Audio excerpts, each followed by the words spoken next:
थेट जाऊयात मावळ परिसरामध्ये अजित पवार यांची जनसन्मान यात्रा सध्या मावळ विधानसभेच्या क्षेत्रामध्ये पोहोचल्याचं कळतंय। अजित पवार यांची बैलगाडीमधून या यात्रेला सुरुवात झालेली आहे आणि ही रॅली सध्या सुरू असलेली आपण बघतोय। तळेगाव दाभाडे इथून अजित पवारांची ही जनसन्मान यात्रा आता मार्गस्थ होताना दिसतेय। संपूर्ण राज्यभराचा खरं तर अजितदादा हे दौरा करताना दिसतायत या जनसन्मान यात्रेच्या निमित्ताने।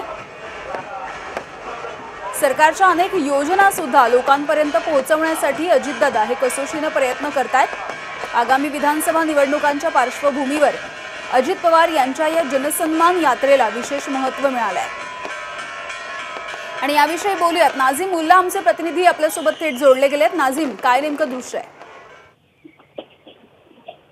लोकसभा निकालानंतर आपण बघतोय की महायुती सरकारनं अनेक या ठिकाणी महत्वाकांक्षी निर्णय घेतले। त्यामध्ये लाडकी बहीण योजना असेल, लाडके साधा योजना असेल किंवा लोकांसाठी एक नवनवीन उपक्रम जे आहेत ते या ठिकाणी सरकारकडून राबवले जात आहेत आणि याच अनुषंगाने सगळे उपक्रम जनतेपर्यंत पोहोचावेत यासाठी उपमुख्यमंत्री अजित पवार यांनी जनसन्मान यात्रा जी आहे ती सुरू केलेली आहे आणि ही जनसन्मान यात्रा विविध जिल्ह्यातून आता पुणे जिल्ह्यामध्ये काल पोहोचलेली आहे आणि पुणे जिल्ह्यातल्या मावळ विधानसभेत आज ही जनसन्मान यात्रा पोहोचलेली आहे। तळेगाव दाभाडेमधली ही आपण दृश्य बघतोय। मोठे मोठे हार असतील, जेसीबीमधून फुलांची वृष्टी असेल, मोठे मोठे हार असतील हे त्यांना परिधान करून ढोल ताशांच्या गजरात ही त्यांची बैलगाड्यातून या ठिकाणी रॅली जी आहे ती सुरू झालेली आहे।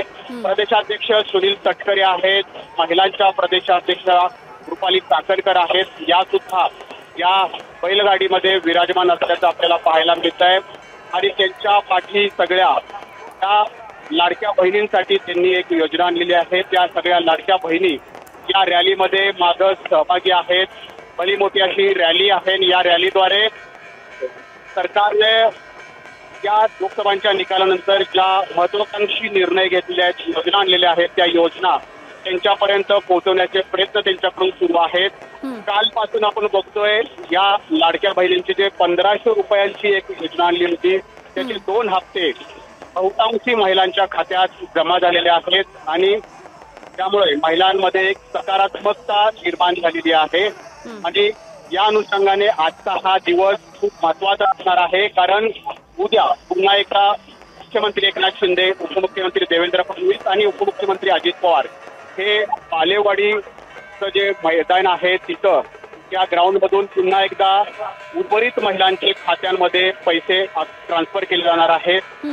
लाडकी बहीण योजनेचा हा सगळा भाग आहे आणि याच लाडकी बहीण योजनेचे सगळे उपक्रम जे आहेत ते या ठिकाणी जनसन्मान यात्रेतून प्रत्येक जिल्ह्यामध्ये पोहोचण्यासाठी उपमुख्यमंत्री अजित पवार जनसन्मान यात्रा या ठिकाणी करतायत कारण आगामी विधानसभा नजरेस ठेवून हे सगळे उपक्रम जे आहेत ते महायुती सरकारकडून राबवले जात आहेत आणि त्याचाच हा भाग म्हणून मावळ विधानसभेत ही तळेगाव दाभाडे इथली ही रॅली आता सुरू आहे। आता महिलांना या ठिकाणी अजित पवार संबोधित करतील, त्यानंतर हीच रॅली जी आहे ते लोणावळ्यामध्ये जाणार आहे। लोणावळ्यामधले हॉटेल व्यावसायिक असतील, इतर उद्योजक असतील, त्यांच्या विविध समस्या आहेत त्या ते या ठिकाणी ते जाणून घेणार आहेत।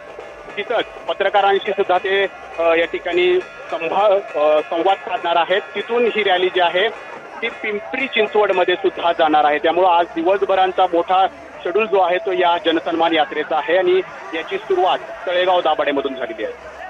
अगदी नाझीम, आपण बघतोय की मोठ्या संख्येने महिला मतदारांना सुद्धा आकर्षित करण्याचा प्रयत्न दिसतोय। एकूणच जर आताची सुद्धा दृश्य बघितली किंवा ज्या गुलाबी रंगाच्या जॅकेटची अजितदादांच्या चर्चा होते ते जॅकेट आजही त्यांनी परिधान केलेलं आहे आणि एकूणच गुलाबी असं वातावरण। बरोबर आहे, म्हणजे जिथं आता तळेगाव दाभाडेमध्ये अजित पवार आलेले आहेत तिथं सगळीकडे गुलाबमय वातावरण या ठिकाणी पाहायला मिळत आहे।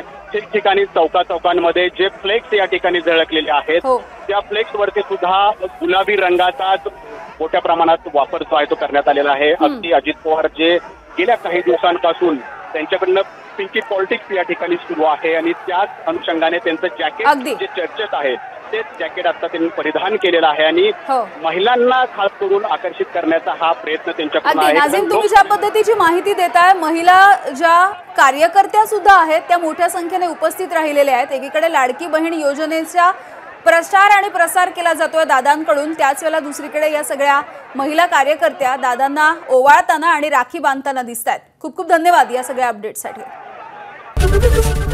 एबीपी माझा, उघडा डोळे बघा नीट।